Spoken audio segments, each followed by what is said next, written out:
I'm Larry Johnson, and here's how I see it. In an article for Glamour.com, book author and columnist Lyz Lenz writes, "I began to joke that it had taken a divorce to make my marriage equal. But like all good jokes, it's only funny because it's true." In America, in heterosexual relationships, she says, women do 3 times as much work as their male counterparts. True that modern men are doing more than they once did, she admits, but their efforts do not come close to evening the scales. And when they do chip in, they expect not just credit, but lavish praise. In the typical American family, it's the working moms who carry the load of house cleaning, laundry, and child rearing. And during the current pandemic, it's only worsened, as moms are now also having to homeschool their offspring. In the workplace, although women may do the same job that men do, often they get paid less. On average, women earn 92 cents to a male worker's $1. And despite the fact that over 50% of our population is female, barely a quarter of U.S. senators and just 23% of U.S. representatives in Congress are women.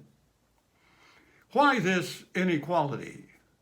Virginia Valian, a professor of psychology and linguistics at New York's Hunter College, suggests that there are culturally bound assumptions about men and women that are unconscious. One assumption is that women are first assumed incompetent until proven otherwise. It's the opposite for men. If a woman is successful, Professor Valian writes, it's because she's a hard worker or was lucky.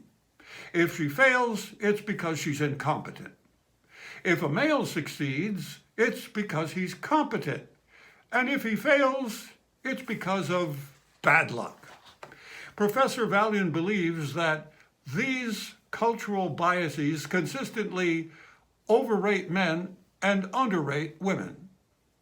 What's more, she says, studies show that men and women also do it to themselves.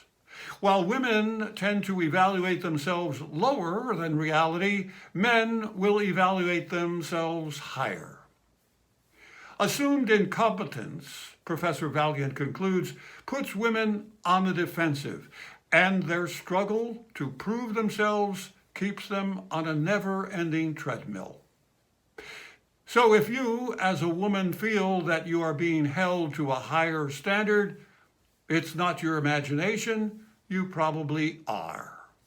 It's what is called the Fred Astaire Ginger Rogers syndrome.